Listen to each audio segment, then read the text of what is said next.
বাংলাদেশের ঐতিহ্যবাহী জেলা কুষ্টিয়া খোকসা থানার অন্তর্গত শেখপাড়া বিহারিয়া একতারপুর বালক বালিকা হাফিজিয়া মাদ্রাসা এতিমখানার উদ্যোগে পঞ্চম বাৎসরিক তাফসিরুল কোরআন মাহফিল। শব্দটার সাথে কোরআন যুক্ত আছে। তাফসিরুল কোরআন মাহফিল, তাফসির মানে ব্যাখ্যা বিশ্লেষণ করা। কিসের? কোরআনের। বলেন তো কিসের? এই যে রমজান মাস চলছে, এই মাসে আল্লাহ এই কোরআন দিয়েছিলেন। আজকে মনে হয় 24 তারিখ নাকি, আর মাত্র 2 দিন পরে যে রাত আসতেছে 27শে রমজান। আমরা সবাই জানি যে ওই রাতে আল্লাহ কোরআনে কারিম নাযিল করেছিলেন, ইন্না আনজালনাহু ফি লাইলাতুল কদরি।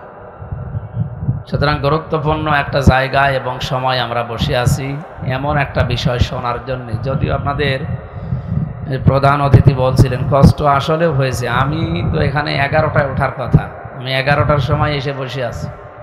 তা আপনারা বলছেন না, আপনি আশপাশে ঘরেন, এখানে জোহরের পরে আসবেন, আমাদের মেহমান আসতে দেরি হবে। আমার এখন আরেকটা অনুষ্ঠান ছিল কুষ্টিয়ায়, ওটা পেছিয়ে দিয়েছি। আপনাদের মনে হয় সেই সকাল 10টা থেকে বসে আছে, খাওয়া দাওয়ার চিন্তা নেই, এই জন্য আপনারা বসে আছেন। তাছাড়া অন্য মাস হলে তো ধরে রাখাও কঠিন হয়ে যেত। যাক, রহমতের সময় আমরা বসে আছি, আমাদের যেন কষ্টটা আল্লাহ লাঘব করে দেন। এ মাহফিলের সম্মানিত সভাপতির দায়িত্বে আছেন জনাব আমিরুল ইসলাম খান। এ মাহফিলের প্রধান অতিথি, বিশেষ করে কুষ্টিয়া জেলার কৃতি সন্তান জনাব অবসরপ্রাপ্ত lieutenant general SM Motiur Rahman Jewel সাহেব। ও রাজবাড়ী জেলার মানুষ না? দামাত বারকাতুহুমুল আলিয়া। বিশেষ অতিথি জনাব আফজাল হোসাইন, সাবেক ভাইস চেয়ারম্যান কুমারখালী উপজেলা পরিষদ। প্রধান মেহমান আলহাজ আনোয়ার খান। বিশেষ মেহমান নজরুল ইসলাম, আমিরে জামাত খোকসা উপজেলা। সম্মানিত পরিচালক ইঞ্জিনিয়ার হাফেজ মাওলানা সাইদুল ইসলাম। এটা ব্যতিক্রম নাম। হাফেজ মাওলানা হওয়ার পরে ইঞ্জিনিয়ার বৈজ্ঞানিক হওয়া যায়, এটা আমাদের দেশে নেই। আমি বিশ্বের অন্যান্য দেশে গিয়ে এগুলো পেয়েছি।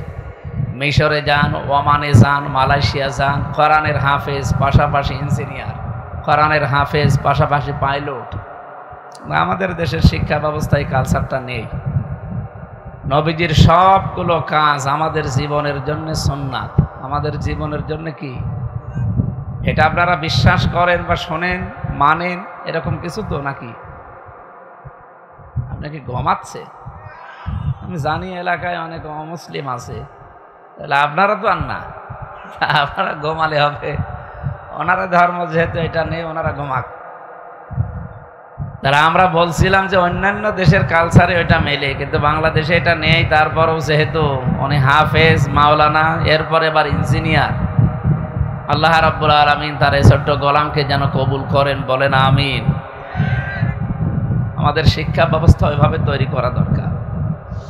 নবীজির সব কাজ যদি সুন্নাহ হয়, তাহলে বিশ্বনবী নিজে কোরআনের হাফেজ ছিলেন না ছিলেন না?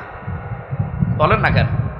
না, আমরা উম্মত হিসাবে যে যেখানে আছি, নারী হোক পুরুষ হোক, আমাদেরও হাফেজ হওয়া দরকার।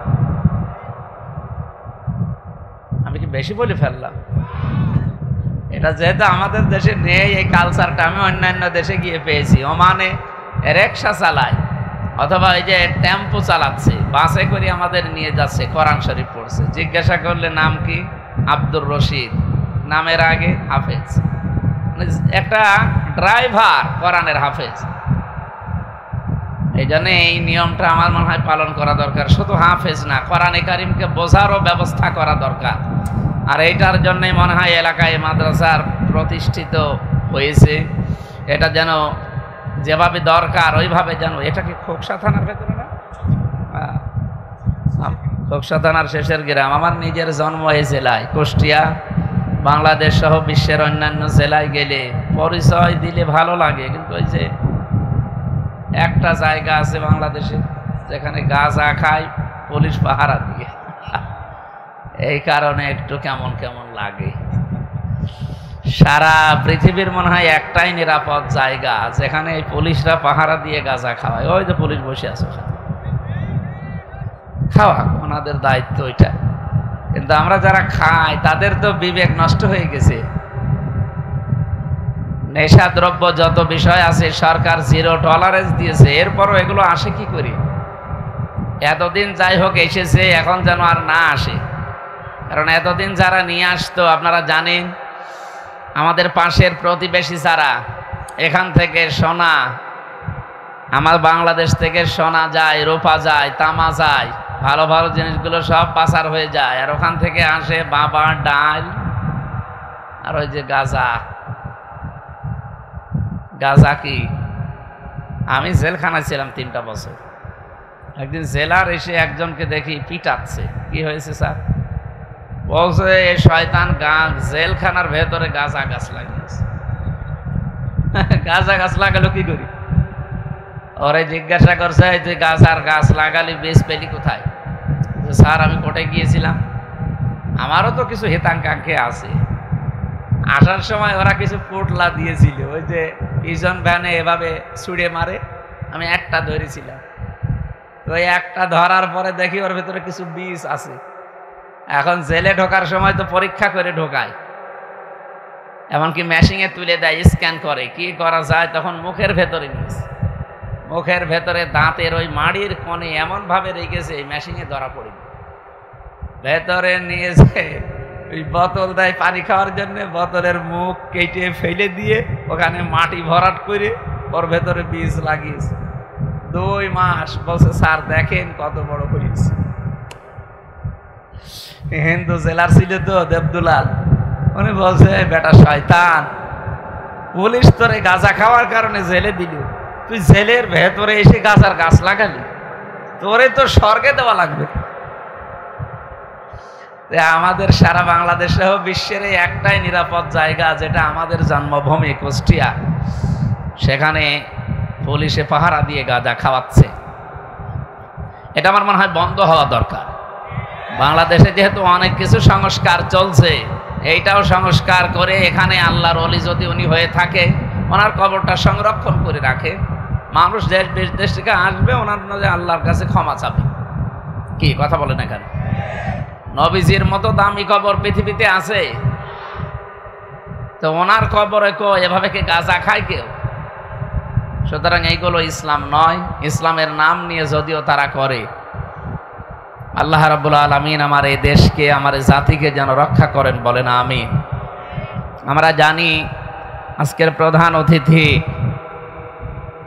যিনি আছেন এখানে, মতিউর রহমান জুয়েল সাহেব, উনি আমাদের বাংলাদেশে এখন যিনি সেনা প্রধান আছে, এই জায়গায় ওনার থাকার কথা ছিল, কিন্তু কপালে নেই। জালেমদের দুর্বিসন্ধির কারণে ওই জায়গায় যেতে পারেননি। আল্লাহ রাব্বুল আলামিন তাকে দুনিয়া আখিরাতে যেন আরো বড় মর্যাদা দান করে। আমি তো বাস্তবতা শুনেছি এবং জানি উনি আমাদের এখন বাংলাদেশের সেনা প্রধান থাকার কথা। তো কপালটা মনে হয় আলহামদুলিল্লাহ। মঞ্চে বসা যারা, বিশেষ করে আমার এই পরিচিত ভাই সাইদুল ইসলাম আসাদ, সাইদ ভাই সহ সামনে বসা মুসলমান ভাইরা, পর্দার আড়ালের সম্মানিতা মা এবং বোনেরা, আমি আসার সময় শুনছিলাম এলাকায় অমুসলিম বেশি, হিন্দু ভাইরা আশপাশে অনেক গ্রামে আছে, তারা অন্য যারা এসেছেন অন্য ধর্মের তাদেরকে ওয়েলকাম জানাচ্ছি। কালকে আজকের এই অনুষ্ঠান শুধু মুসলমানদের জন্য না, এটা মুসলমানদের জন্য না, মানুষের জন্য। যেহেতু আপনারাও মানুষ, আশপাশে যদি এসে থাকেন আপনাদেরকে ওয়েলকাম জানাচ্ছি, আসেন। কোরআনে কারিম এটা যেহেতু সবার জন্যে, পৃথিবীর অন্যান্য ধর্মগ্রন্থের মতো না এটা, যে তাদের ধর্মীয় গুরু ঠাকুর পুরোহিত ছাড়া কেউ পড়তে পারবে না, না, কোরআন শরীফ সবার জন্য ওপেন। আপনি এর কাছে আসবেন, যদি মানুষের মন নিয়ে আসেন, আল্লাহর কসম আপনাকে আল্লাহ হেদায়েত দিয়ে দেবে।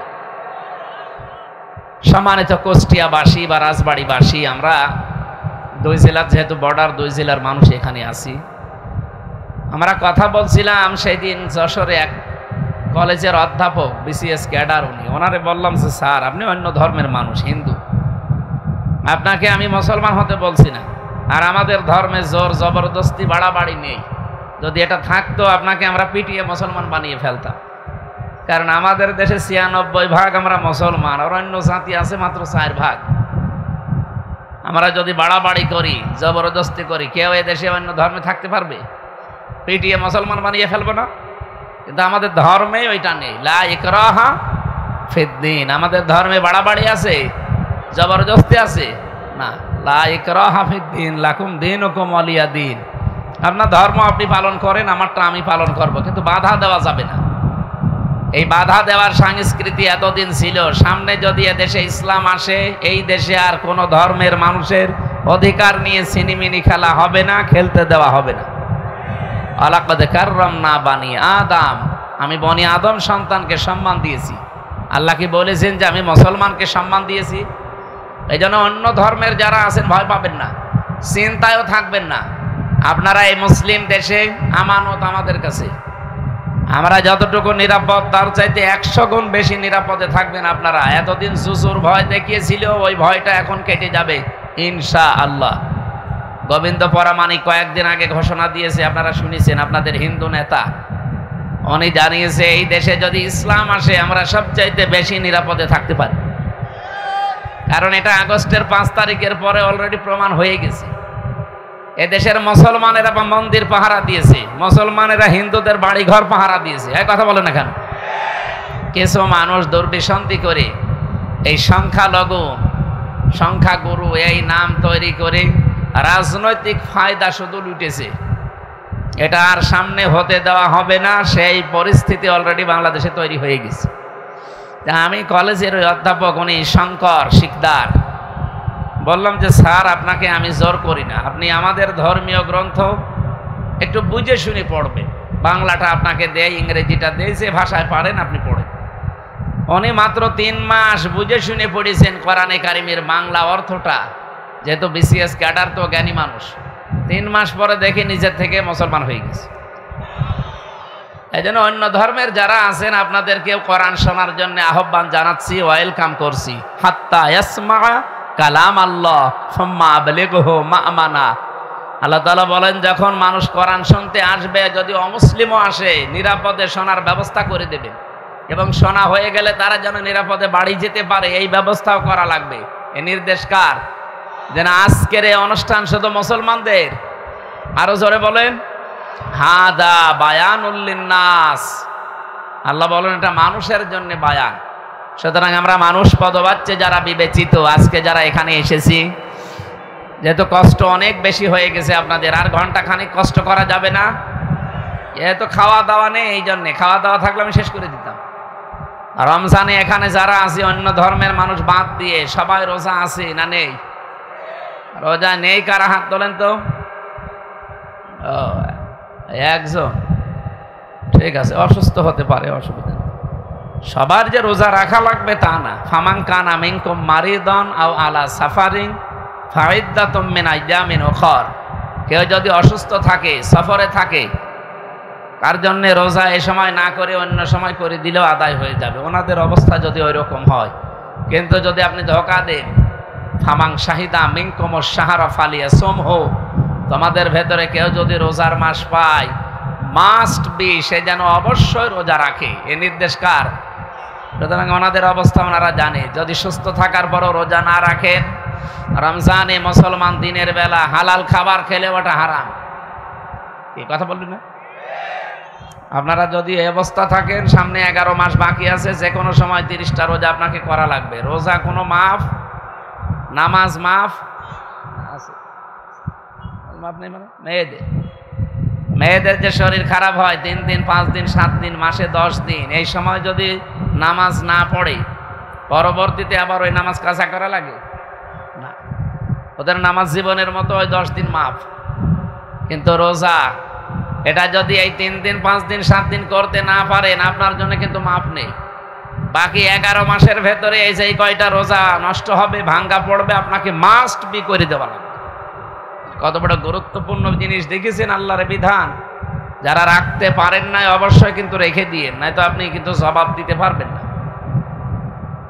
2017 সাল, ইউশোনারি ওসামি, একজন জাপানের বিজ্ঞানী, উনি চিকিৎসা বিজ্ঞানের উপরে নোবেল পেয়েছে, স্বাস্থ্য নিয়ে গবেষণা করে। ওনার যে গবেষণা অটোফেজি, আপনারা হয়তো নাম শুনতে পারেন।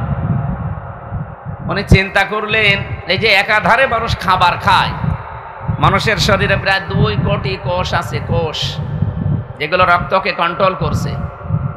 প্রায় 5.5 কেজি রক্ত আমাদের শরীরে প্রবাহমান, 226 কিলোমিটার বেগে রক্তগুলো মাথা থেকে পা পর্যন্ত প্রবাহিত হচ্ছে। এগুলোকে রিফাইন করার জন্য যেগুলো গুরুত্বপূর্ণ ভূমিকা পালন করে তার নাম কোষ। তার নাম কি? এগুলো কয়টা? 2 কোটির উপরে আল্লাহ বানিয়ে দিয়েছে। কিন্তু একাধারে মানুষ যখন খাবার খেতেই থাকে তখন ওই কোষ পাশে আরো কিছু বৃদ্ধি হতে থাকে অতিরিক্ত। এই যে এখানে ফসল আপনারা লাগিয়েছে, এটা মনে হয় রসুন না পেঁয়াজ? এ পেঁয়াজ আসল যেটা, ওর পাশে আগাছা নেই? এ কথা বলছে না কেন? পেঁয়াজে আপনি সার দেন তাও হতে চায় না, আর আগাছা যত কাটেন আরো বাড়ে। আগাছা পরগাছার জোর বেশি না কম? ফসলের চাইতেও বেশি। এখন যেহেতু কোষগুলো আল্লাহর তৈরি করা, বাকি যেগুলো বৃদ্ধি হয় ওগুলোর জোর এত বেশি বেড়ে যায় যে আসল জিনিস নষ্ট হয়ে যায়। উনি চিন্তা করলেন এই কোষগুলো তো ক্ষতিকারক। শরীরের ভেতরে রক্তে প্রায় 5 প্রকার ক্যান্সার হয় আর 2 প্রকার টিউমার হয়। এই অতিরিক্ত কোষগুলোর দ্বারা মানুষের ভেতরে এই 2টা ক্ষতির সম্ভাবনা সবচাইতে বেশি। একটা হচ্ছে হয় তার ক্যান্সার হবে রক্তে, অথবা টিউমার হবে। এই রোগ থেকে তো মানবতাকে বাঁচানো লাগবে, মানব জাতিকে। চিন্তা ভাবনা করে উনি এই অটোফেজি আবিষ্কার করেছিলেন। আমরা যেটাকে সিয়াম বা রোজা বলে ডাকি। উনি দিলেন যে 29 দিন থেকে 30 দিন যদি কেউ দিনের বেলায় 12 থেকে 14 ঘন্টা না খেয়ে থাকতে পারে, আল্লাহর তৈরি করায় আসল কোষগুলো তখন ক্ষুধার্ত হয়ে যায়, তখন খাবার পায় না, ওই আশপাশে অতিরিক্ত বৃদ্ধি হওয়া কোষগুলো তখন খেতে আরম্ভ করে। 29-30 দিনে খেতে খেতে আপনাকে একেবারে সাবাড় করে সুস্থ করে দেয়। তখন ক্যান্সার এবং টিউমার থেকে আপনি বাঁচতে পারেন। চিন্তা করলেন এই তথ্যটা ধর্মীয় কোনো গ্রন্থে আছে কিনা দেখি। 257টা রাষ্ট্র আছে পৃথিবীতে, 4500 ধর্মের লোক আছে দুনিয়ায়। যে যে ধর্ম পালন করে প্রত্যেক ধর্মে আলাদা আলাদা ধর্মীয় গ্রন্থ আছে। আমরা যেমন মুসলিম, আমাদের ধর্মীয় গ্রন্থের নাম কি? বলেন বলেন। এরকম নাম করা 27টা ধর্মীয় গ্রন্থ এক জায়গায় করে মিলিয়েছেন, দেখি এই তথ্য পাওয়া যায় কিনা। সর্বশেষ তিনি পেয়েছেন কোরআনে কারীম, মুসলমানদের ধর্মীয় কিতাব, সূরা বাকারা 184 নম্বর আয়াতের শেষের অংশে আল্লাহ রাব্বুল আলামিন বলেন, ওয়াং তাসুমু খায়রুল লাকুম ইন কুনতুম তা'লামুন। তোমরা যদি রোজা রাখতে পারো, সিয়াম সাধনা আসতে পারো, তাহলে তোমাদের জন্য ভালো হবে, উপকার হবে। এই যে খায়রুল লাকুমের ব্যাখ্যা তিনি দিয়েছেন যে কি উপকার হয়, এখানে 27টা কারণ তিনি দিয়েছেন। আমি তো আর বিজ্ঞানী না যে আপনাদের ওইগুলো বোঝাবো, আমি তাফসীর করার জন্য বুঝেছি, একটা ইঙ্গিত দিলাম শুধু, যে রমজানুল মোবারকে যারা রোজা রাখেননি তারা নিজেরই ক্ষতি করছে। যারা রেখেছেন রোজা, অনেকে বলে হুজুর আমার গ্যাস, আমি থাকতে পারি না। এটা একটা ডাহা মিথ্যা কথা। রোজা রাখলে গ্যাস আরো ভালো হয়। যারা বলে আমার ডায়াবেটিস, আমি রাখতে পারি না, আরে ভাই ডায়াবেটিস আপনার কি আমার চাইতে বেশি? আমি জেলখানায় 3টা বছর যেহেতু ফাঁসির কন্ডেম সেলের ভেতরে ছিলাম, 24 ঘন্টা তালা লাগানো, মানসিক একটা টেনশন, এরপরে যোগাযোগ বিচ্ছিন্ন, এ কারণে আমার ডায়াবেটিস হয়ে গেছে। আমার ডায়াবেটিস অনেক ছিল, 27।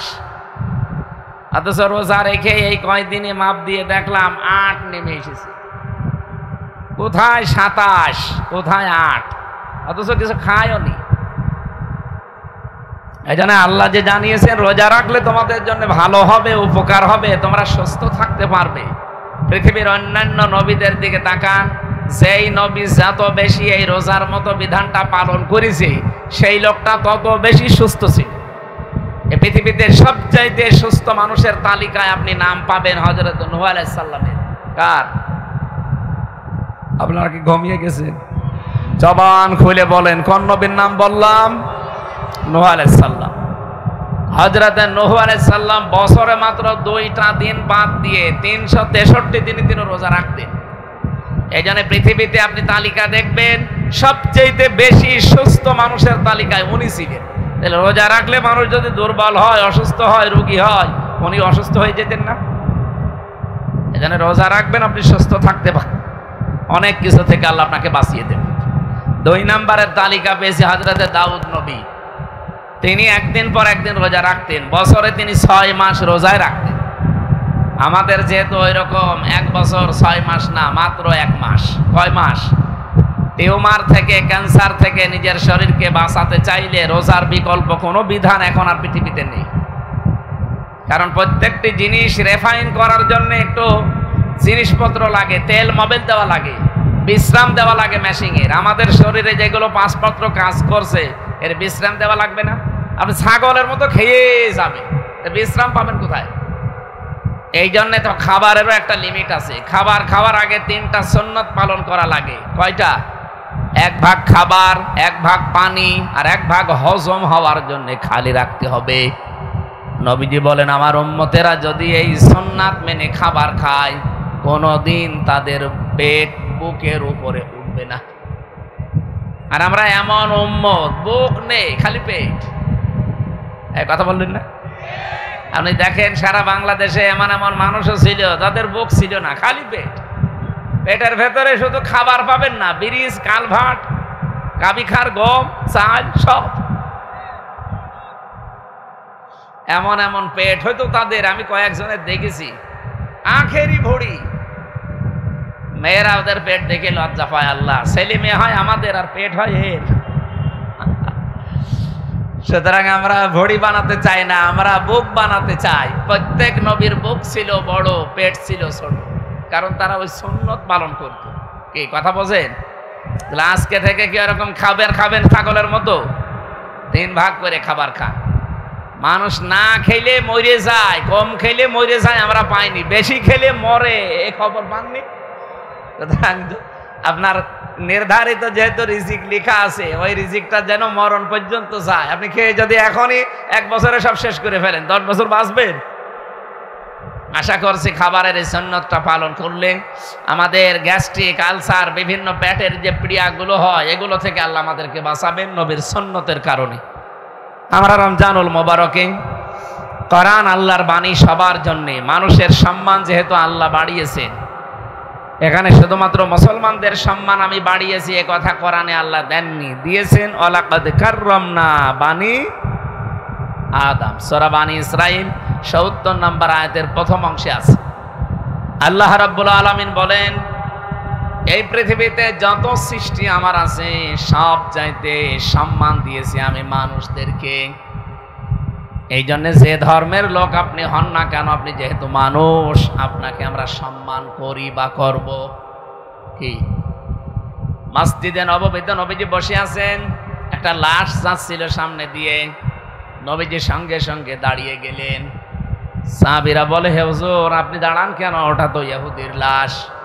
বিশ্ব নবী বলেন, সাহাবীরা লোকটা ইহুদি তাতে কি, লোকটা তো আল্লাহর বান্দা। সুবহানাল্লাহ বলতে পারেন না? আমি মানুষের সম্মানে দাঁড়িয়েছি। এই লোকটা কোন ধর্ম পালন করে আমি ওইটা দেখি না, আমি দেখেছি লোকটা আল্লাহর বানানো কিনা। যেহেতু লোকটাকে আল্লাহ বানিয়েছে, এই জন্য আল্লাহর সৃষ্টির শ্রেষ্ঠ আশরাফুল মাখলুকাত, তাকে আমি সম্মান দিয়ে দাঁড়িয়ে গেছি তার লাশের সম্মানে।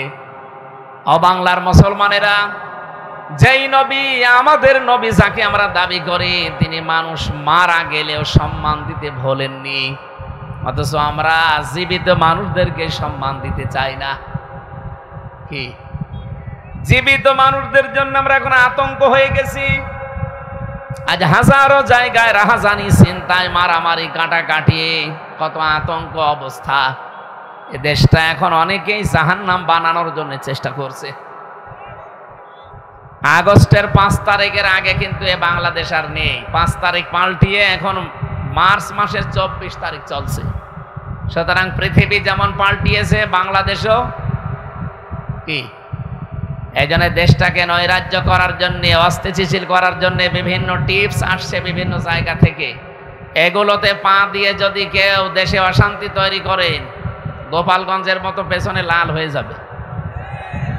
আপনি হয়তো টের পাচ্ছেন না কিছু। একবার পিটিয়েছিল না গোপালগঞ্জে আর্মিরা, এমন পিটানো পিটিয়েছে পেছনে লাল হয়ে গেছে। ওই সময় শুনতাম গোপালগঞ্জ থেকে ঢাকায় কেউ যদি আসে, বসে আসলে নেয় 300 টাকা, আর দাঁড়িয়ে আসলে 1000 টাকা।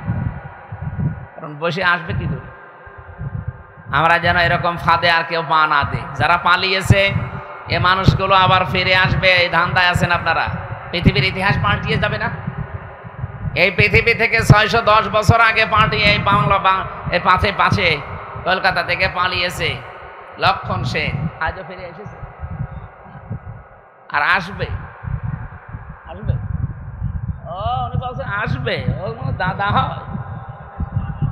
ও পাগল, পাগলই তো এই কথা বলবে, তাছাড়া তো বলার কথা না। আশরাফ ঘানি পালিয়েছে, এসেছে। বাশার আল আসাদ পালিয়েছে, এসেছে। এই কথা বলেন না কেন? আমাদের যেটা পালিয়েছে আসবে না। সুতরাং ও গুড়ে বালি, চিন্তা ভাবনা বাদ দেন। দেশটাকে যারা স্বাধীন করেছে তারা যেন সুন্দর করে গড়তে পারে। এদেশের ছাত্র জনতা মিলে আল্লাহ রাব্বুল আলামিন সোনার বাংলাকে সোনার বাংলা যেন বানিয়ে দেয়। আমি কয়েকদিন আগে মালয়েশিয়া ছিলাম, প্রায় 10-11 দিন। এসেছি, 2-3 দিন এসেছি।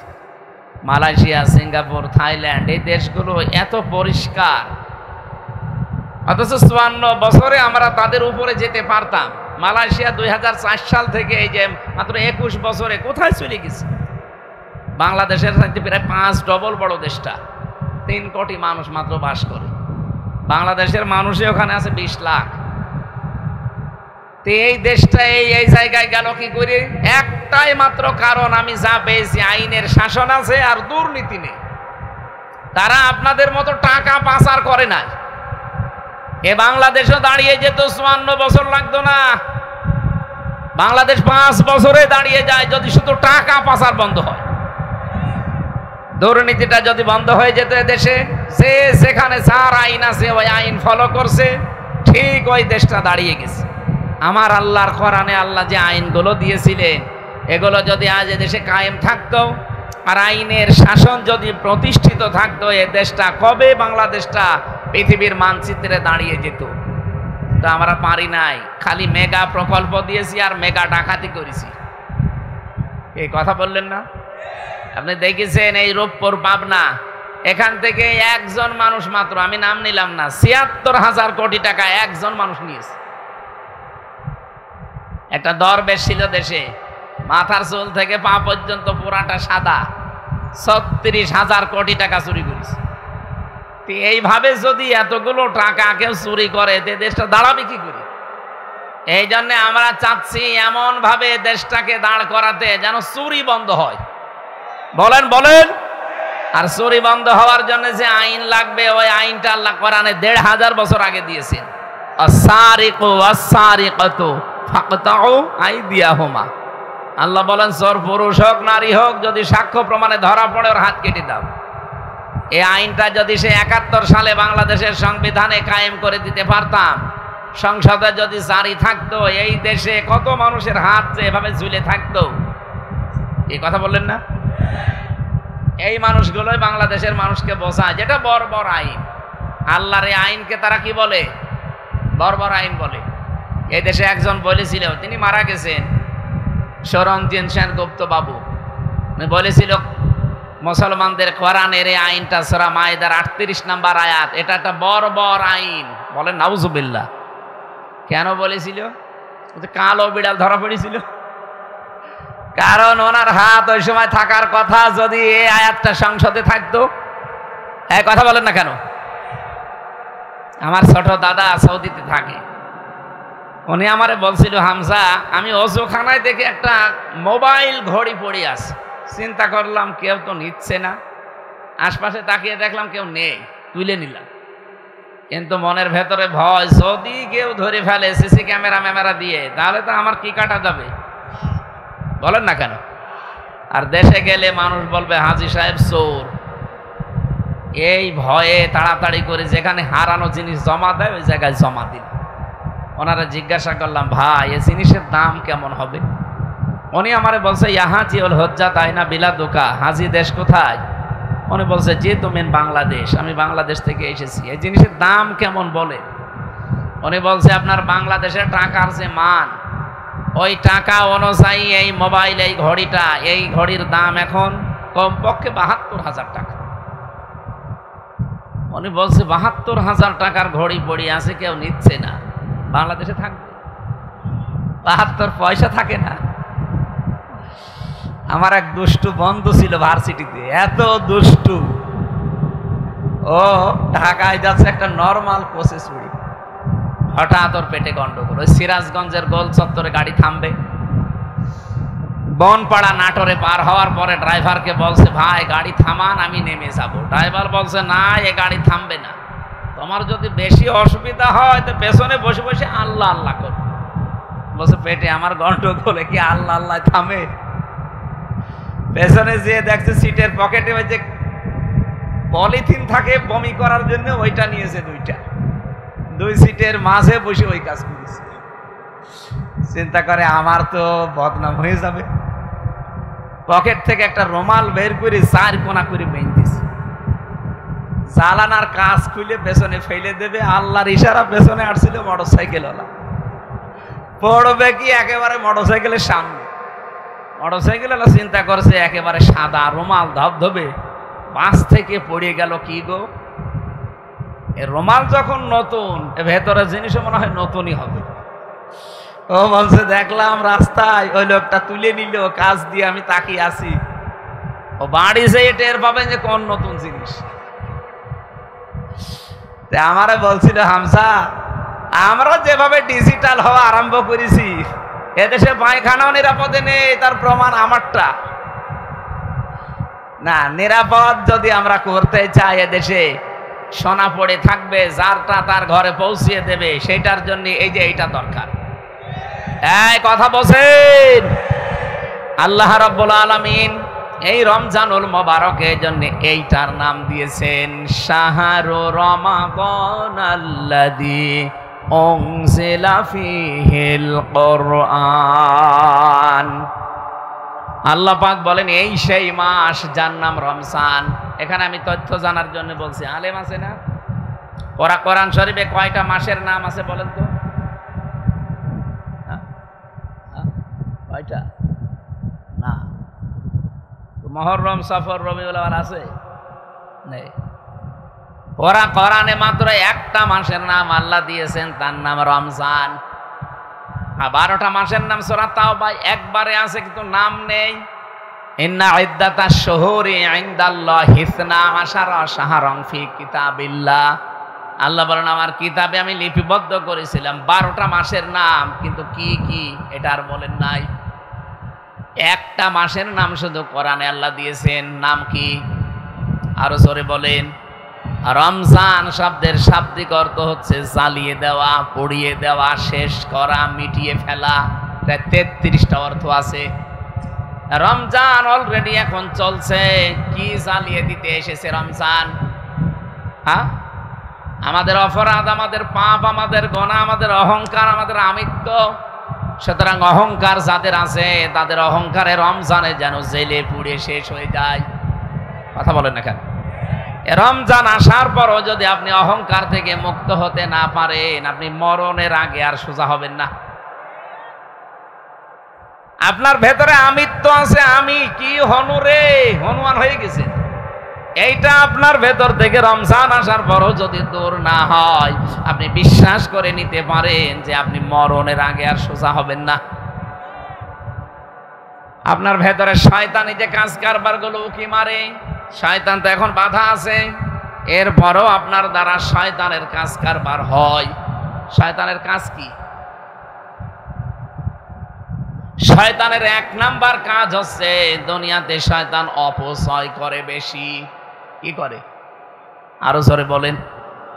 আপনার জীবনে অপচয় আছে? এই যে বিড়ি খাওয়া, এটা অপচয় না? কোন লাভ আছে বিড়ি খেলে আপনি বলেন তো? অনেকে বলে হয়তো টেনশন। আরে শয়তান, বিড়ি খেলে আরো টেনশন বাড়ে। কারণ আপনার একটাই খাবার দুনিয়াতে আছে যার গায়ে লেখা থাকে আমাকে খাবেন না।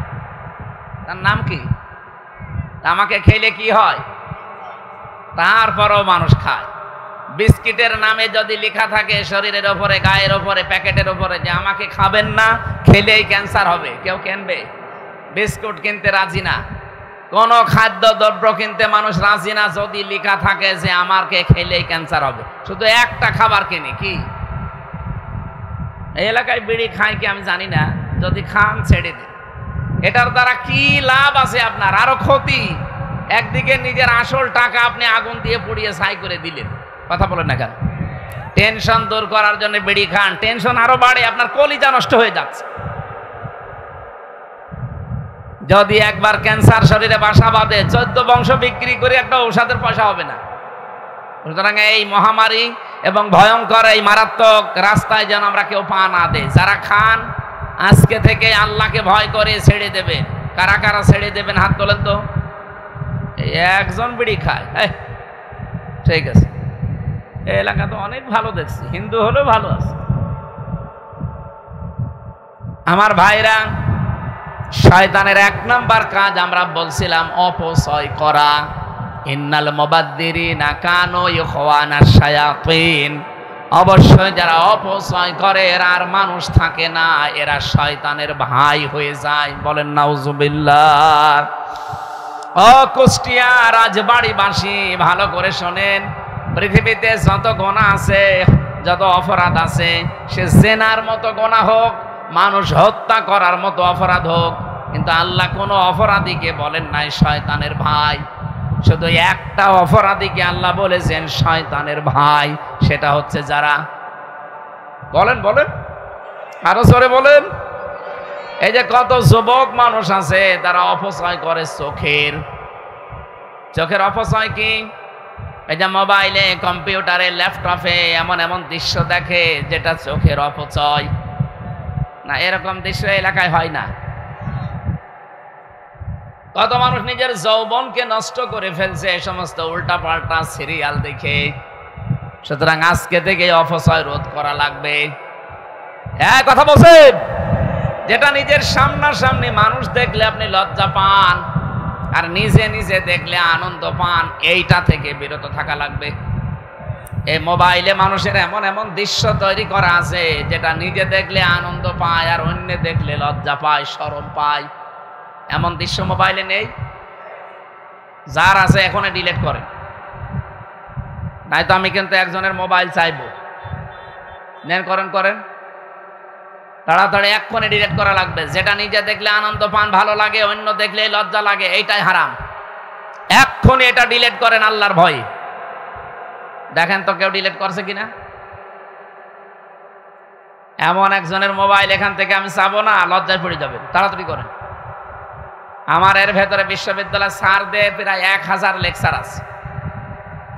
আমার স্যারদের লেকচার ছাড়া এখানে আর কিছু নেই। আর আপনার মোবাইলে তো শুধু কিরণমালা আর কটকটি। আশা করছি এটা ছেড়ে দিবেন ভাই। রমজান এসে যদি আপনি এই অপচয়গুলো বন্ধ করতে না পারেন, তা আপনি আবার কবে ভালো হবেন? আপনার কি গ্যারান্টি আছে যে কি একেবারে সেই 41 সাল পর্যন্ত আপনি বেঁচে থাকবেন? অনেকে তো ধারণা ছিল যে আমি যাই করি বেঁচে থাকবো, মনে আছে আজরাইলের সাথে কন্ট্যাক্ট নিয়েছে। তাছাড়া এই গ্যারান্টি সে দেয় কি করে যে আমার ভীষণ মিশন 41 সাল? 1 সেকেন্ডের যেখানে আমাদের গ্যারান্টি নেই, আর মানুষ দেয় কত সাল? আপনি কি কিছু বুঝলেন নাকি আন্দাজে? ঠিক আছে, অপচয় বন্ধ করা লাগবে। শরীরের অপচয়, সময়ের অপচয়, মন মানসিকতার অপচয় হচ্ছে আমাদের অপচয়। যেখানে এ কাজটা মানুষের না, কার? শয়তানের। বলেন কার? 2 নম্বরে শয়তানের কাজ হচ্ছে অশ্লীলতা তৈরি করা। জান্নাত থেকে আদম আর হাওয়াকে শয়তান বের করে দেবে, এই উদ্দেশ্য শয়তানের ছিল না। শয়তানের প্রথম উদ্দেশ্য ছিল আদম আর হাওয়াকে উলঙ্গ করবে, তাদের লজ্জা স্থান দেখবে। বলেন নাউজুবিল্লাহ। সুতরাং আজ যারা যৌনতা ছড়াতে ভালোবাসেন, নিজের গোপন অঙ্গগুলো মানুষকে দেখে আনন্দ পান, ভালো লাগে, আপনার শান্তি লাগে, আপনি বুঝবেন আপনি আর মানুষ নেই, আপনাকে শয়তান দখল করে ফেলেছে। আজকের জুয়েল সাহেব যদি বাড়িতে যে সালাম দেন, ওনার স্ত্রী বের হয়ে বলছে শোরের বাচ্চা, ওনার রাগ হবে না? জ্ঞানী মানুষ হলে রাগ করার কথা। চিন্তা করবে আমার শিক্ষিতা বউ, একটা ধার্মিক মেয়ে, ভালো বংশের মেয়ে আমি বিয়ে করলাম, কোনদিন আমার মুখের ওপরে চোখ তুলে কথা বলে না বউ, আর আজকে আমি ভালো বুঝে সালাম দিলাম আর আমারে গালি দেয়, তাও খারাপ গালি, শুকুরের বাচ্চা বলে। অবশ্যই আমার বউরে জিনে ধরেছে। কিসে ধরেছে? কারণ স্বাভাবিক নেই। স্বাভাবিক থাকলে তো মুখের উপরে চোখ তুলে কথা বলাও সম্ভব না, আর গালি দেয়। আপনি রমজান পেয়েছেন, কোরআন পেয়েছেন, অশ্লীলতা যদি ছাড়তে না পারেন, আপনি বিশ্বাস করেন আপনি কিন্তু আর মানুষ নেই। শয়তান আপনাকে দখল করে নিয়েছে, এখন আপনি নিজেই শয়তান হয়ে গেছেন। কারণ শয়তানের কাজ অশ্লীলতা ছড়ানো, যৌনতা ছড়ানো। এই কথা বলেন না কেন? যারা নিজের বউ, মেয়ে, বেটার বউ, বোন, মা, এদের সুন্দরী চেহারাকে মানুষকে দেখিয়ে শান্তি পান, আপনি সত্যি বিশ্বাস করেন আপনি দাজ্জুস, আপনি শয়তান। একটু সুন্দর হলে আরো সুন্দর করে সাজায়, বিউটি পার্লারে নিয়ে সাজিয়ে মোটরসাইকেলে নিয়ে যায় খোকসায়, মানুষকে দেখায় যে জিনিস আমার আছে। জিনিস আপনার আছে, আমি কি করব বলেন? আপনার জিনিস আপনি দেখবেন। এই কথা বলেন না কেন? এই কাজ বন্ধ হওয়া লাগবে ভাই। রমজান এসেছে আমাদেরকে সংযমী করার জন্য, পরিবর্তনের জন্য। এই সমস্ত পরিবর্তনগুলো যদি 11 মাস আপনি পরিবর্তনের সিস্টেম নিতে না পারে, তো রমজান এসেই যাবে, রমজান চলে যাবে, আপনার কিছুই হবে না। কি কিছু হবে না? হবে না। শয়তানের আরো কাজ আছে। শয়তান হচ্ছে অহংকারী। আমার যতটুকু ধারণা, যারা এই 2024 সালের 5 আগস্টে পালিয়ে গেছে, একটা মাত্র কারণ, তারা অহংকারী ছিল। এক কথা বলেন না কেন? আপনি একটা জায়গা দেখান তো যেখানে তারা অহংকার করে নাই। ইউনিয়নের মেম্বার থেকে শুরু করে একেবারে সংসদের যিনি দায়িত্বে, প্রত্যেকটি জায়গায় দেখেন যে যেখানে ছিল সেখান থেকে তার ক্ষমতার অহংকার দেখিয়েছে। কেউ বসেছিল এই এলাকায়, কেউ বসেছিল একটা চেয়ার পেলেই মনে হচ্ছে চেয়ারের গরমে এসে, যে যখন চেয়ারে থাকে সে তখন গিয়ারে থাকে। এই যে আমি এখন চেয়ারে আছি না, আমিও গিয়ারে আছি। স্যার এখন চেয়ারে আছে না, উনিও গিয়ারে আছে। কিন্তু চেয়ারে যারা বসে তাদের স্মরণ করা দরকার, পৃথিবীর কোন চেয়ার স্থায়ী না। কথা বলেন না কেন? যেখানে যে চেয়ারে বসেন না কেন, সঙ্গে সঙ্গে আগে মনে রাখবেন যে আমাকে এখান থেকে ওঠা লাগবে। আমি এই যে বসলাম, চেয়ার আমাকে কিন্তু কানে কানে বলেছে যে বেশি সময় না, মাত্র 1 ঘন্টা 1.5 ঘন্টা, এরপরেই নেমে যাওয়া লাগবে। কি কথা বলেন না কেন? কারণ এরপরে এমন এমন ব্যস্ততা, এমন এমন শিডিউল করা আছে যেখানে যাওয়াই লাগবে। যদি এখন শুরু হওয়ার কথা কুষ্টিয়া শিল্পকলা, সেটা বাদ দিয়ে এখানে করছি, এখানে 1-1.5 ঘন্টা লস হলে ওখানে যে ওঠা লাগবে না? ওই চেয়ারে বসে কি আমি একেবারে রাত 10টার মধ্যে থাকতে পারবো? মাগরিবের পর আমার আর একটা অনুষ্ঠান আছে। যে চেয়ারেই বসে, পৃথিবীর কোন চেয়ার কারো জন্য স্থায়ী, একটা চেয়ার স্থায়ী, শুধু হাসিনাটা না। ও তো চেয়ারে হারিয়ে ফেলেছে। কোনটা? আল্লাহ বলেন আসমান জমিন পরিব্যাপ্ত একটা চেয়ার আছে। ওই চেয়ার কার? ওই চেয়ারের কোনো পরিবর্তন নেই। সুতরাং একটা বাদ দিয়ে পৃথিবীর কোন চেয়ার যেহেতু স্থায়ী না, চেয়ারে বসলেই লাভ দেওয়া যাবে না। আজ কিছু মানুষ নতুন নতুন চেয়ার পেয়েছে তো পাগল হয়ে গেছে, মনে হচ্ছে কি হনরে হনুমান হয়ে গেছে। চেয়ার থেকে যে কিছুক্ষণ পরে নামা লাগবে ওইটা আর মনে নেই। সুতরাং অহংকার যারা করেন, সে চেয়ারের হোক, টাকা পয়সার হোক, যারই হোক, অহংকার এটা মানুষের না শয়তানের? আরো জোরে বলেন। শয়তান অহংকার করেছিল জান্নাতের ভেতরে। হযরত আদম আর হাওয়াকে সেজদা দেওয়ার জন্য আল্লাহ আদেশ দিয়েছিল, বলেন না আনা খায়রুম মিনহু খালাকতানি মিন নারি ওয়া খালাকতাহু মিন তিন। তুমি আমাদেরকে আগুন দিয়ে বানিয়েছো আর ওদেরকে বানিয়েছো মাটি দিয়ে। আগুনের কাজ উপরে ওঠা, মাটির কাজ নিচে যাওয়া। সুতরাং উপরের জিনিস নিচের জিনিসের কাছে মাথা নত করতে পারে না। এটা বিজ্ঞানের সাথেও মেলে না, মোস্ট আনসাইন্টিফিক। বলেন নাউজুবিল্লাহ। আল্লাহকে যুক্তি দেখাচ্ছে। আল্লাহ রাব্বুল আলামিন এই অহংকারের কারণে এত বেশি রেগে গেলেন, তাকে আল্লাহ ওই দিন থেকে 2টা জিনিস থেকে বঞ্চিত ঘোষণা দিলেন যে কোনোদিন তোকে আমি 2টা জিনিস দেব না। কয়টা? বলেন বলেন। ক্বালা ফাহবিত মিনহা ফামা ইয়াকুনু লাকা আন তাতাকাব্বারা ফিহা ফাখরুজ ইন্নাকা মিনাস সাগিরিন। সূরা আরাফের ভেতরে আছে আল্লাহ পাক বলেন শয়তানকে ওই দিন আমি দুইটা জিনিস থেকে বঞ্চিত করে দিয়েছি। এক নম্বরে বললাম কোনোদিন তোকে আমি জান্নাতে দেব না, দুই নম্বরে কোনোদিন তোকে আমি আল্লাহ ক্ষমা করব না। এই জন্য পৃথিবীতে যারা অহংকারী তাদেরকে আল্লাহ দুইটা জিনিস কোনোদিন দেবেন না। এক নম্বরে তাদের মাফ নেই, দুই নম্বরে তারা জান্নাত যাবে না। কথার অর্থ বোঝেন আপনি? আমাদের ভেতরেও যদি কারো এই রোগ এসে যায়, তৈরি হয় যে আপনি অহংকার আছে ভেতরে, সে লেখাপড়ার অহংকার হোক, টাকা পয়সার হোক, চেহারার হোক, বংশের হোক, প্রভাব প্রতিপত্তির হোক, ক্ষমতার হোক, যে কোনো অহংকার যদি কারো ভেতরে বাসা বাঁধে, কয়টা জিনিস সে বঞ্চিত হবে? আরো জোরে আর একবার বলেন, আর একবার।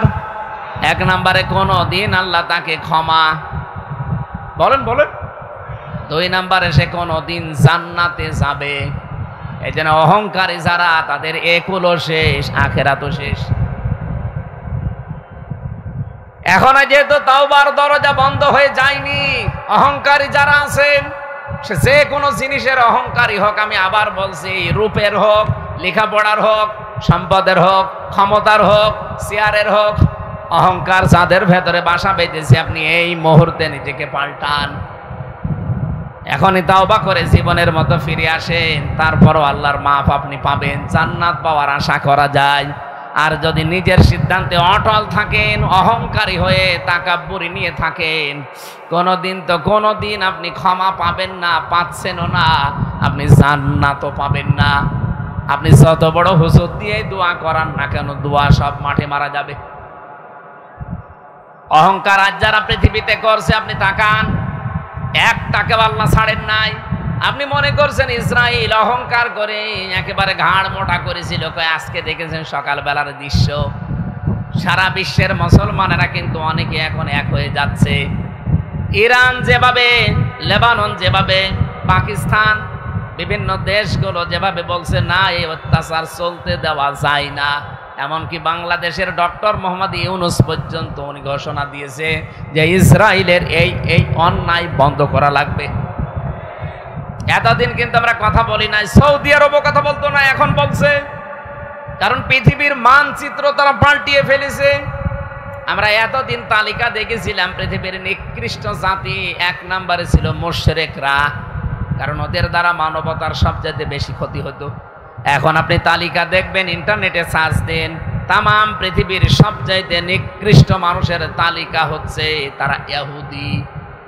কি বলেন বলেন? তাদের দ্বারা আজ মানবতার যে ক্ষতি হয়ে গেল ফিলিস্তিনে, গাজায়, এটা উঠে আসার মতো আর না। আজ লেবাননে কি, ইসরায়েলে আগুন জ্বলতেছে, এখন ওদের ভেতরে এখন গ্রুপিং হয়ে গেছে। না, কারো ভেতরে যদি একটু মনুষ্যত্ব থাকে, ফিলিস্তিনি গাজার এই দৃশ্য দেখে সে চুপ থাকার কথা না। আমাদের এ কথা হয়তো পর্যন্ত যাবেও না, কিন্তু এ কথা আমার আল্লাহর আরশে চলে যাবে। আমরা মাজলুমের পক্ষে আছি, জালেমের বিরুদ্ধে আছি, এই কথা বলে না কেন? আমরা আমাদের সাপোর্টার না, আমরা সব সময় এই জালেমদের বিরুদ্ধে আছি। এই জন্য অহংকার করলে যেহেতু আল্লাহ নিজে ধরবেন, আমরা অহংকার থেকে নিজেকে মুক্ত করব, বাঁচাবো। বলেন আমিন। দাওয়াতি কাজ করি আমি, সারা দেশ, সারা পৃথিবীর বিভিন্ন দেশে যাই। দাওয়াত শোনার পরেও দেখি অনেক মানুষ আছে অহংকার করে মুখ ফিরিয়ে চলে যায়। আরে ভাই, আমি কি আমার বাবার দাওয়াত দেই, আমার দাদার দাওয়াত দেই? আমি তো দাওয়াত নিয়ে এসেছি আল্লাহর কোরআনের। কথা বলেন ঠিক কিনা? কয়েকদিন আগে সিঙ্গাপুরে ছিলাম, যে মানুষগুলো বাধা দিলেন আপনারা, আমি কি আমার বাবার কথা বলতে গিয়েছিলাম? বলেন। আমি তো কোরআনের আয়াত, পারা, পৃষ্ঠা, লাইন, রুকু, সূরার নাম, তাফসিরের নাম, সব কোটেশনগুলো একেবারে দলিল আকারে বলে দেয়, যে বাড়িতে যে মিলিয়ে নে। আমি শুধু অ্যাডভাইস করছি। দায়িত্ব তো আল্লাহর, যেহেতু আল্লাহ এখানে নেই, উনি আসেন না, ওই দায়িত্বটা আলেম হিসাবে আমি প্রচার করছি। আর আপনি আমার উপরে রাগ করেন, রাগ কি আমার উপর না আল্লাহর উপরে? আল্লাহ আমাদের হেফাজত করুন, বলেন আমিন। কোরআনে যারাই বাধা দিয়েছে, ডাইরেক্ট ইনডাইরেক্ট, আল্লাহ একটাকেও ছাড়েন নাই, ছাড়বেনও না। কারণ আমার কথা যেমন আমার কাছে খুব ভালো লাগে, দামি মনে হয়, আল্লাহর কথা আল্লাহর কাছে দামি না? বলেন বলেন। আল্লাহ রাব্বুল আলামিন এই জন্যই দিয়েছেন যালিকাল কিতাবু লা রাইবা ফি। কিতাবের আগে আলিফ লাম আছে। রব্বুল আলামিন বলেন এই একটা মাত্র কিতাব আমি দুনিয়ায় পাঠালাম যেটার ভেতরে কোনো ভুল নেই, সন্দেহ নেই, অবকাশ নেই। কিতাবের আগে আলিফ লাম দেওয়ার 2 নাম্বার কারণে পৃথিবীতে একটা মাত্র কিতাব আছে যে কিতাব মানুষকে হেদায়েত দিতে পারে। বলেন সুবহানাল্লাহ।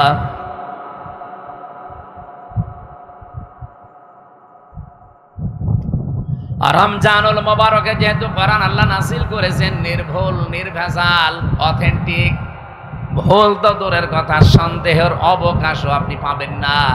আল্লাহ বলেন কোরআন দিয়েছি কেন জানো? হুদাল লিল মুত্তাকিন, মুত্তাকিদেরকে হেদায়েত দিতে। প্রশ্ন আসতে পারে মুত্তাকি হয়ে গেলে আবার হেদায়েত দরকার কি? মুত্তাকি যদি আমি হয়ে যাই তো আমার হেদায়েত লাগবে কেন?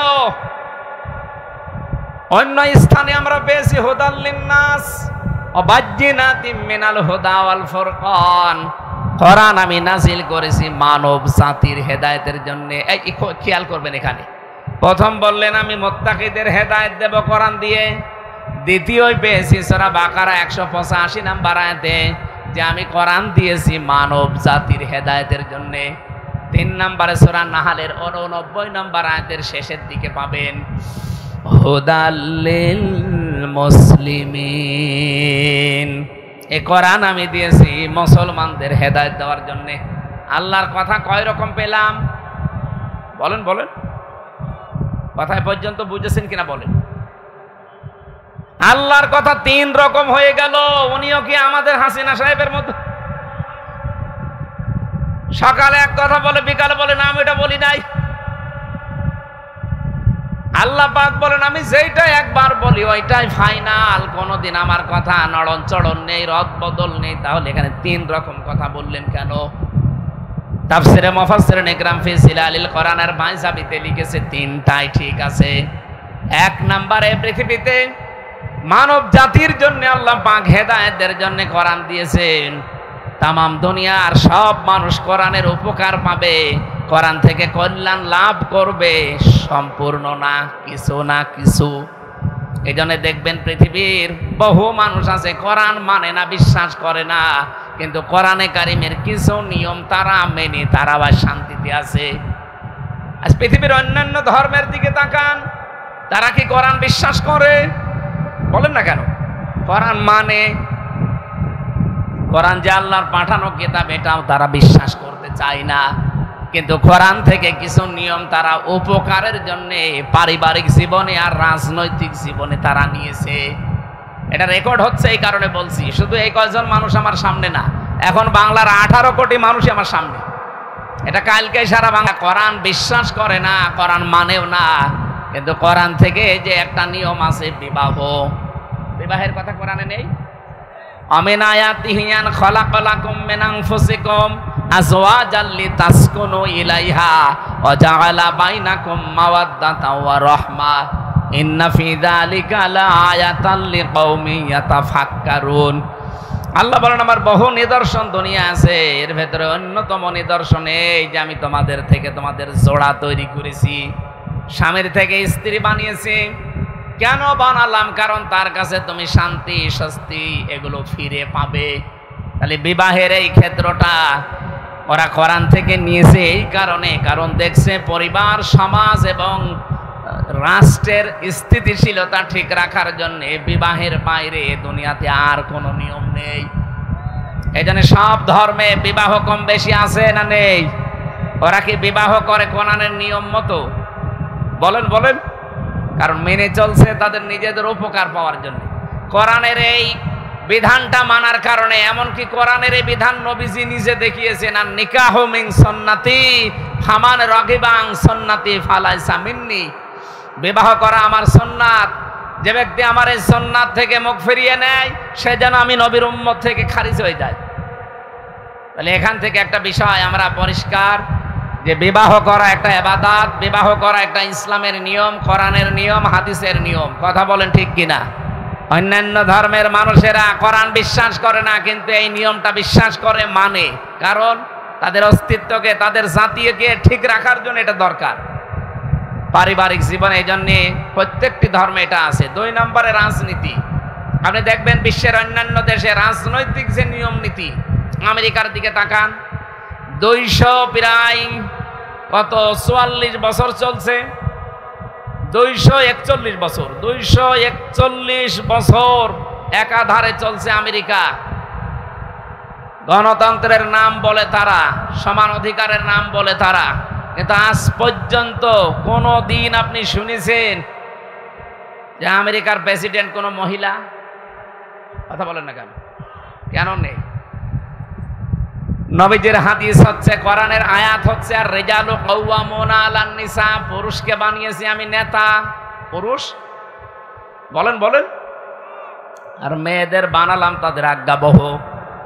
আর হাদিস হচ্ছে, লা ইফলিহা কওমুন আল্লাহু আমরহুম ইমরাআতান, পৃথিবীতে ওই জাতি কখনো সফল হতে পারে না যে জাতির নেতৃত্ব দিচ্ছে কোনো মহিলা।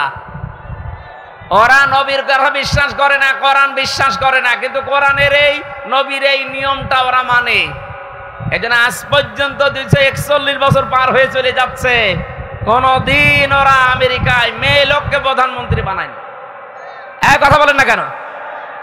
জাতে মাতাল হলো তাহলে ঠিক আছে, কারণ জানে সফল হতে হইলে মেয়েদেরকে সামনে দেওয়া যাবে না। কিন্তু আমরা জাতেও মাতাল, তালেও মাতাল। কি কথা বলেন না কেন? এই 54 বছরে দেশটা স্বাধীন করেছে কি দেশ চালিয়েছে পুরুষ মানুষ বেশি না মহিলা?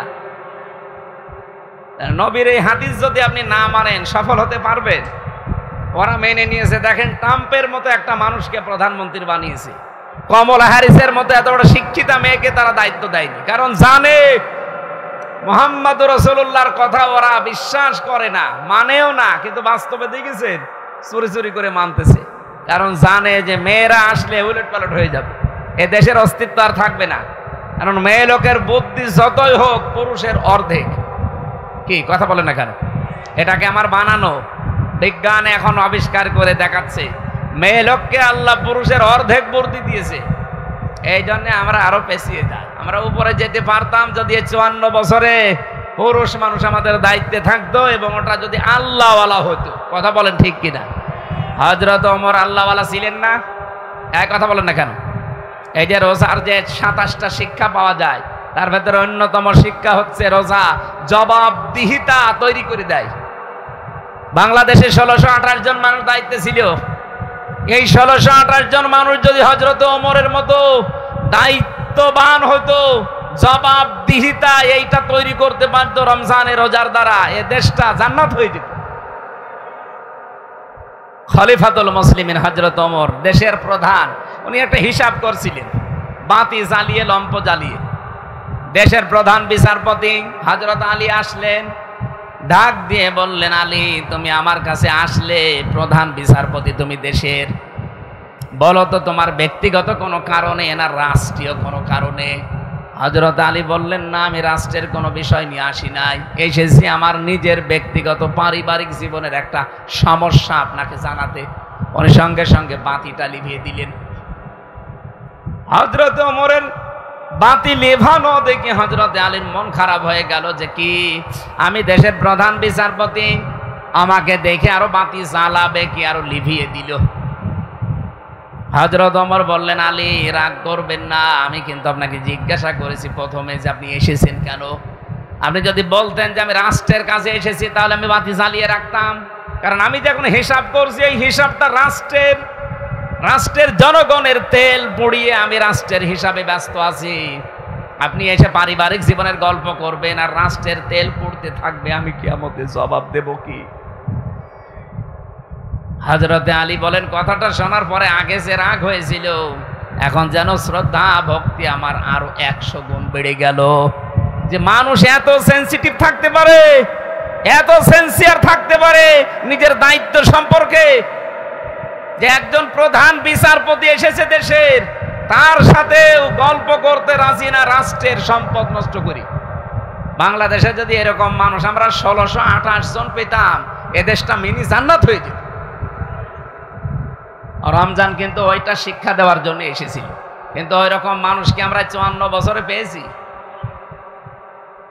না মানে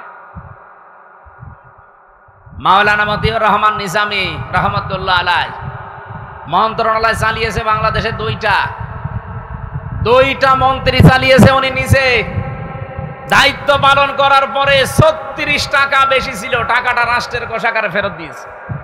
নেই মানে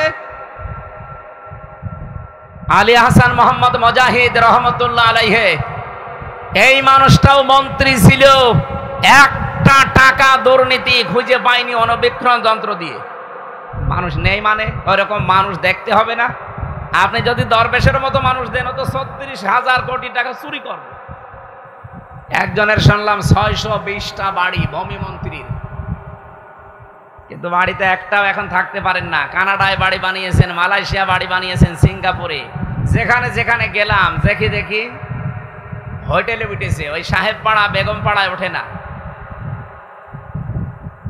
যেই হোটেলে উঠলাম হোটেলের নিচতলায় এসে একটু গর্ব দেখি 2 শয়তান বসে আছে। কি এখানে কি বলছো? হুজুর আমরা আগে পালিয়েছি।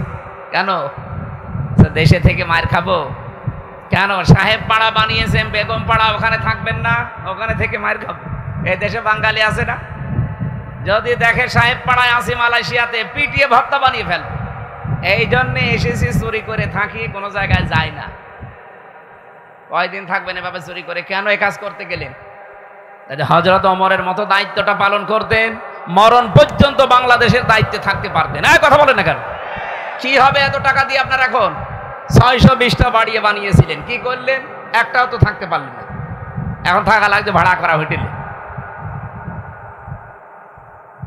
এই জন্য হুদাল্লিল মুত্তাকিনের ব্যাখ্যা করার জন্য আমি যেহেতু এ পর্যন্ত এসেছিলাম, খুব খেয়াল করে শুনবেন। কোরআন থেকে হেদায়েত নিবে দুনিয়ার মানুষেরা, আখেরাতে এই মানুষগুলো আর হেদায়েত পাবে না, উপকারও পাবে না, কল্যাণও পাবে না। দুনিয়ায় যারা নিচ্ছে তারা পাবে।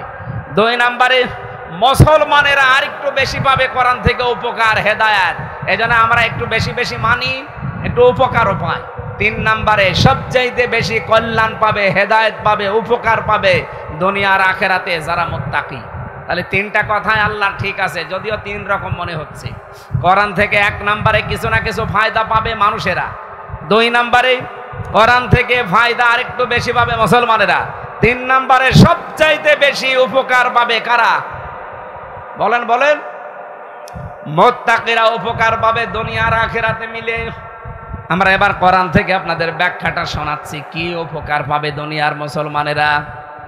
রব্বুল আলামিন জানিয়েছেন 1 নম্বরে উপকার হচ্ছে,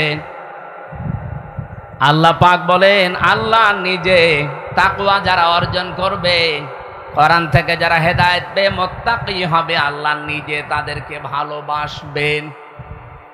কালকে বলবেন ইন্নাল্লাহা ইউহিব্বুল মুত্তাকিন, অবশ্যই আমি আল্লাহ মুত্তাকিদেরকে ভালোবাসি। বলেন সুবহানাল্লাহ। মানুষ অনেক প্রেমিকার ভালোবাসা পাওয়ার জন্য জীবন শেষ করে দেয়। কি এই যে 14ই ফেব্রুয়ারি 1 বছর ধরে ধরে টাকা গোছায় যে 14ই ফেব্রুয়ারি প্রেমিকাকে ফুল কিনে দেবে ভালোবাসা দিবসে। এখানে যারা মুরব্বী তারা তো এসব বসবেন না, যুবক মানুষদের পায় কি আনন্দ, আবেগ, আগ্রহ নিয়ে ফুল কিনে নিয়ে দাঁড়িয়ে থাকে সকিনার জন্য। একটা মানুষের ভালোবাসা পাওয়ার জন্য যদি এত শ্রম দেওয়া লাগে, কষ্ট করা লাগে, আল্লাহ বলেন যদি মুত্তাকি হতে পারো আমি আল্লাহ নিজে তোমাদেরকে ভালোবাসবো। সুবহানাল্লাহ বলতে পারেন নাই? 2 নম্বরে আমি পেয়েছি সূরা বাকারা, ওয়া'লামু আন্নাল্লাহা মা'আল মুত্তাকিন। আল্লাহ পাক বলেন আমি নিজে মুত্তাকিদের সঙ্গে থাকবো। বলেন সুবহানাল্লাহ। শুধু ভালোবাসবো তা না, আমি নিজে তাদের সঙ্গী হয়ে যাব। 3 নম্বরে কোনো মানুষ যদি তাকওয়া অর্জন করে, মুত্তাকি হতে পারে, যত রকমের চক্রান্ত আছে দুনিয়াতে তার বিরুদ্ধে, ওই চক্রান্তকে আল্লাহ নিজে নস্যাৎ করে দেবেন। বলেন সুবহানাল্লাহ।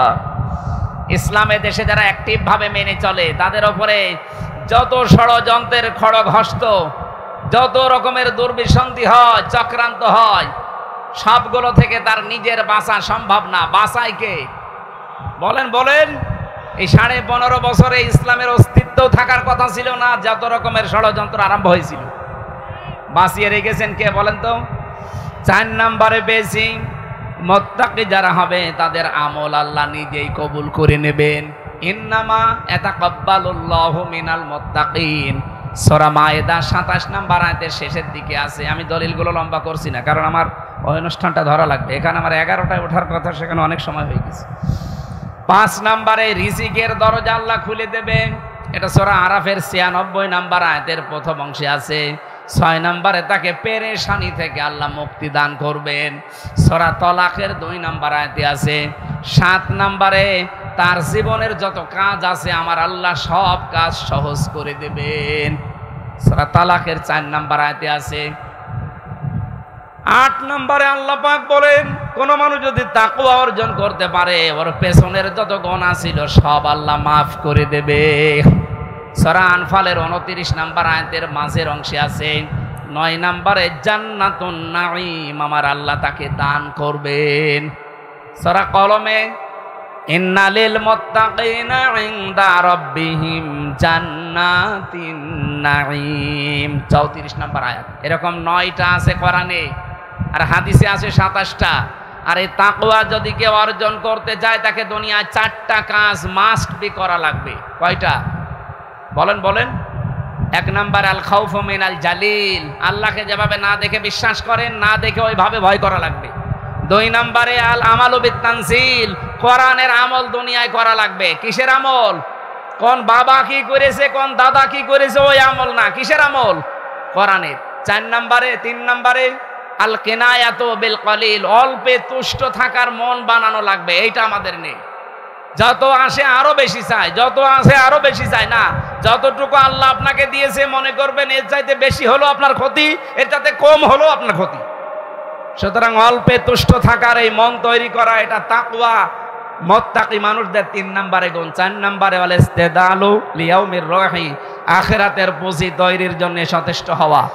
এই যে 4টা এই কাজগুলো দুনিয়ায় যারা করবে এই মানুষগুলোকে আমার আল্লাহ তাকওয়া দান করবে। তাকওয়া হলে লোকটা হবে মুত্তাকি। মুত্তাকির জন্য এই 9টা পুরস্কার দুনিয়ায়, আর আখিরাতে কয়টা? 27টা। বলেন কয়টা? যেহেতু আমরা সময় আর পাচ্ছি না, মাত্র 10 মিনিট আছে, আমার ওই অনুষ্ঠানটা ধরা লাগবে। আমি আজকের মতো শেষ করে দিচ্ছি। আগামী থেকে সময়টা মেনটেন করবেন। আজকে শুধু স্যারের কারণে আমি আর কিছু বলতে পারলাম না। আমি চলে যেতাম 11টায়, এসে চলে যেতাম। আপনারা খালি বললেন স্যার আসছে আসছে আসছে, 4টা ঘন্টা আমার কেটে গেল।